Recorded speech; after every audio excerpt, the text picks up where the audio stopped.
ದೇಶದಲ್ಲಿ ಮತ್ತೊಂದು fridge murder ಇವಾಗ ಬೆಳಕಿಗೆ ಬರ್ತಾ ಇದೆ.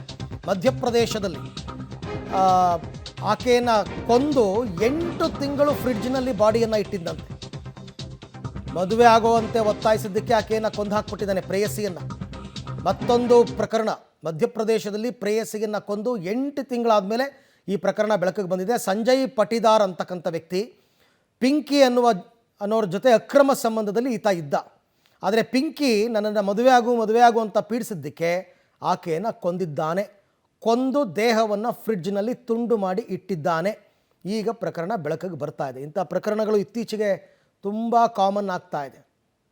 ಮದುವೆ ಆಗುವಂಥ ಒತ್ತಾಯಿಸೋ ತಪ್ಪೇನಲ್ಲ, ಅಥವಾ ಮದುವೆ ಆಗೋದಕ್ಕೆ ಇಷ್ಟ ಇಲ್ಲ ಅಂದರೆ ಆಗಲ್ಲ ಅಂತ ಹೇಳಿ ದೂರ ಆಗ್ಬೋದಾಗಿತ್ತು.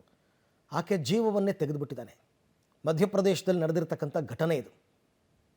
8 ತಿಂಗಳು, ಒಂದಲ್ಲ ಎರಡಲ್ಲ, 8 ತಿಂಗಳು ಬಾಡಿಯನ್ನು ಫ್ರಿಡ್ಜ್ನಲ್ಲಿ ಇಟ್ಟಿದ್ದಾನೆ.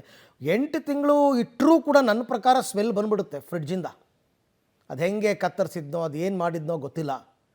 ಈಗ ವಿವಾಹಿತ ಸಂಜಯ್ ಪಾಟಿದಾರ್, ಅಂದರೆ ಇವನಿಗೆ ಬೇರೆ ಮದುವೆನೂ ಆಗಿತ್ತು. ಪಿಂಕಿ ಜೊತೆ ಅಕ್ರಮ ಸಂಬಂಧದಲ್ಲಿ ಇದ್ದ, ಮದುವೆ ಆಗಿದ್ದರೂ ಕೂಡ.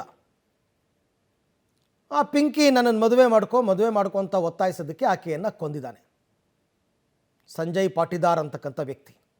ದೇಶದಲ್ಲಿ ಈಗ ಮತ್ತೊಂದು ಫ್ರಿಡ್ಜ್ ಮರ್ಡರ್ ಬೆಳಕಿಗೆ ಬಂದಿರತಕ್ಕಂಥದ್ದು. ಈತ ಯಾರು, ಈಕೆ ಯಾರು, ಯಾವ ಊರಿನವರು, ಏನಕ್ಕೋಸ್ಕರ, ಅದೆಲ್ಲದಕ್ಕಿಂತ ಬಹಳ ಮುಖ್ಯವಾಗಿ ಆಕೆಯ ಕೊಲೆಯಾಗಿದೆ. ಕೊಲೆಯಾಗಿ 8 ತಿಂಗಳ ಬಳಿಕ ಪ್ರಕರಣ ಬೆಳಕಿಗೆ ಬಂದಿದೆ. ಅಂದರೆ ಆ ಪಿಂಕಿ ಪ್ರಜಾಪತಿ ಅನ್ನೋಕ್ಕೆ 8 ತಿಂಗಳಿಂದ ನಾಪತ್ತೆ, ಯಾರಿಗೂ ಗೊತ್ತೇ ಇಲ್ಲ.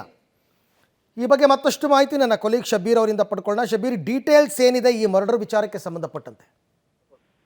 ಅರವಿಂದ್, ನೋಡಿ, ದೆಹಲಿಯಲ್ಲಿ ನಾವು ಶ್ರದ್ಧಾ ವಾಕರ್ ಹತ್ಯೆ ಪ್ರಕರಣ ಏನು ನೋಡಿದ್ವಿ, ಅದೇ ರೀತಿಯಾದಂತಹ ಘಟನೆ ಈಗ ಮಧ್ಯಪ್ರದೇಶದ ಭೂಪಾಲ್ ಜಿಲ್ಲೆಯಲ್ಲಿ ನಡೆದಿರುವಂತದ್ದು.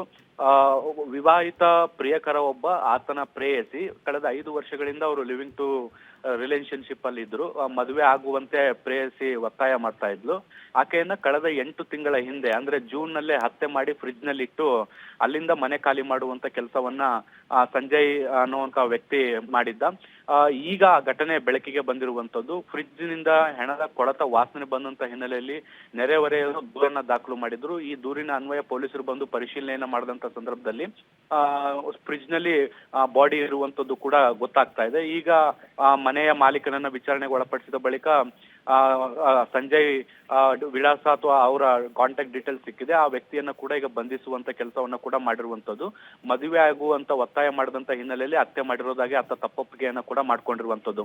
ಕಳೆದ 8 ತಿಂಗಳಿಂದಲೂ ಕೂಡ ಇದು ಯಾಕೆ ಅನುಮಾನ ಬಂದಿಲ್ಲ ಅಂದ್ರೆ, ಫ್ರಿಡ್ಜ್ ನಲ್ಲಿ ಬಾಡಿಯನ್ನ ಇಟ್ಟಿರುವಂತ ಹಿನ್ನೆಲೆಯಲ್ಲಿ ನಿರಂತರವಾದಂತ ವಿದ್ಯುತ್ ಸಂಪರ್ಕ ಸಿಗುವಂತೆ ಅದಕ್ಕೆ ವ್ಯವಸ್ಥೆಯನ್ನ ಸಂಜಯ್ ಮಾಡಿಟ್ಟು ಹೋಗಿದ್ದ. ಹೀಗಾಗಿ ಕೊಳೆತ ವಾಸನೆ ಯಾವತ್ತೂ ಕೂಡ ಬಂದಿರಲಿಲ್ಲ. ಆದ್ರೆ ಕಳೆದ 2-3 ದಿನಗಳಿಂದ ವಿದ್ಯುತ್ ಸಮಸ್ಯೆಯಿಂದ ಫ್ರಿಡ್ಜ್ ಸಮರ್ಪಕವಾಗಿ ಕೆಲಸ ಮಾಡಿರಲಿಲ್ಲ. ಹೀಗಾಗಿ ಬಾಡಿಯ ಕೊಳೆತ ವಾಸನೆ ಹೊರಗಡೆ ಬಂದಂತ ಹಿನ್ನೆಲೆಯಲ್ಲಿ ಈ ಪ್ರಕರಣ ಬಯಲಿಗೆ ಬಂದಿರುವಂತದ್ದು.